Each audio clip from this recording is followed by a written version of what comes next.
me acuerdo del verso, es una vergüenza. Puede ser. Esta tarde me llega, es tan maravillosa Sor Juana que me da vergüenza olvidarme de ella, pero al mismo tiempo me da terror. Bueno, no es una vergüenza, no tienes que saberte de memoria lo que has estudiado y has publicado cosas sobre el tema.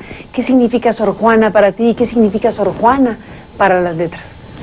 Bueno, para mí significa la posibilidad de explorar una de las personalidades más extraordinarias en todos los niveles, tanto como persona como por obra, ¿no? La poesía de Sor Juana es una de las poesías más extraordinarias que se hayan escrito en español. Además, el campo de trabajo de Sor Juana era de una vastedad impresionante. Se ocupó de la teología, se ocupó de la filosofía, se ocupó de la ciencia, descubrió una serie de fenómenos científicos, aunque no los probó porque no era una científica universitaria, porque no pudo ir a la universidad, pero se vislumbró una serie de teorías físicas maravillosas, simplemente contemplando las vigas del techo de su habitación, de su celda, o ver cómo jugaban las niñas al trompo, y echando harina en el trompo y ver cómo daba vueltas el trompo y qué formaba como figura geométrica. Y entonces adelanta la dinámica de los cuerpos sólidos, que después la fundamentan Leibniz y muchos otros grandes físicos. Aparte de eso, fue en principio una protofeminista, porque decidió que las mujeres tenían absolutamente igual derecho de pensar como los hombres, que no somos tan racional como los hombres, decía. Entonces digo, yo creo que es una figura excepcional y la tuvimos como una de las grandes figuras mexicanas, ¿no?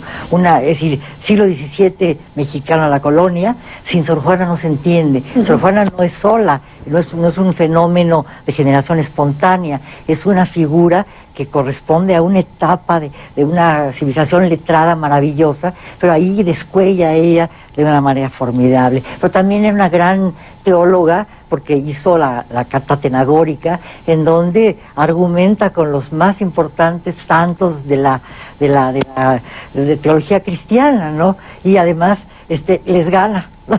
Entonces, es muy importante. Y luego escribe su autobiografía, una autobiografía maravillosa, que es la Respuesta a Sor Filotea, y se defiende de todos aquellos que la persiguen. Acaba siendo, pues, acallada en cierta medida. Ahora acaba de salir un libro que trata de demostrar que Sor Juana era una santa y que no se ocupó de otras cosas en toda su vida, y que terminó casi como un sermón, ¿no? De, oh gloriosa, oh maravillosa, oh extraordinaria mujer, que comulgó con el cielo, etcétera. Ese tipo de cosas en un momento en donde peligra el laicismo en México. A mí me parece terrible. Ahora, que Sor Juana fue una buena cristiana, una buena católica, estoy de acuerdo, pero que no hizo un trabajo muy importante para alcanzar el conocimiento como algo esencial durante toda su vida, es una mentira. Y decir que solo fue una santa es quererla equiparar con Santa Teresa, que fue maravillosa. ¿Desnaturalizarla? No desnaturalizarla, porque ella era una monja, ¿no? Y yo creo que cumplió con sus deberes de monja, pero no una monja que se preocupaba por ser santa como las monjas contemporáneas a ella, que la única posibilidad que tenían de descollar en una sociedad tan patriarcalista como la colonial era ayunar, flagelarse, etcétera, y hacer un camino de santidad para que después las canonizaran. A la mayor parte no las canonizaban, pero les destruían el cuerpo o se los destruían ellas mismas. Sor Juana hizo algunas penitencias, sobre todo al final de su vida, pero era una mujer que se preocupaba sobre todo por aprender. Por el conocimiento. Por el conocimiento y por escribir. Déjame, Margo, hacer una pausa y regresamos en esta conversación. Me detengo momentáneamente, vamos a un enlace hasta Atlanta para que nos den lo último de las informaciones y retomamos la charla contigo.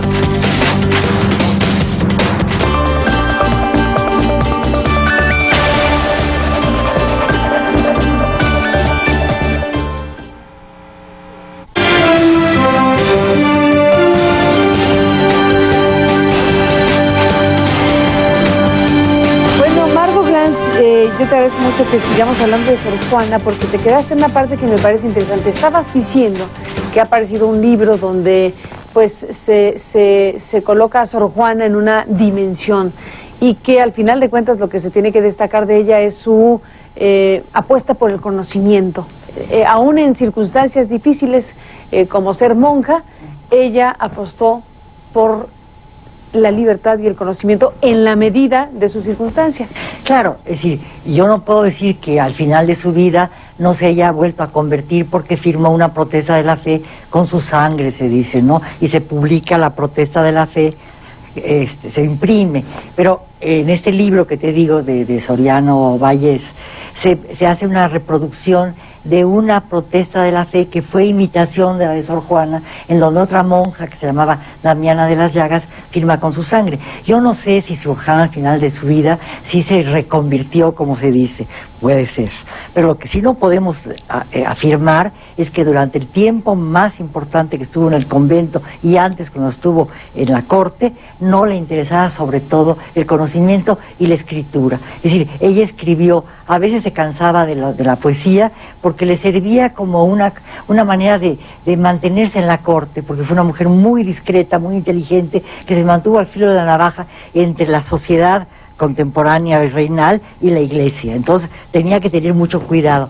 Pero escribe uno de los poemas más extraordinarios que han escrito en toda la lengua castellana y en cualquier lengua, que es Primero Sueño, que para ella era fundamental. Pero es un poema sobre el conocimiento, es un poema filosófico. Sus contemporáneos decían, Góngora, probablemente ella lo imitó a Góngora, pero el tipo de materia que Sor Juana escogió para su poema era una materia ingrata, que era dificilísima que floreciera en verso, y ella lo logró extraordinariamente bien, y era muy conocida en su tiempo. Entonces no se puede negar toda una etapa importantísima, 20 y pico de años de la vida de Sor Juana, por 2 años del final de su vida, que muere probablemente en estado de santidad. Puede ser, no lo creo totalmente, pero me parece peligroso en un momento en que estamos viviendo algo que va contra un Estado laico, cuando la separación entre la Iglesia y el Estado, que tanto trabajo nos costó en México y que estamos celebrando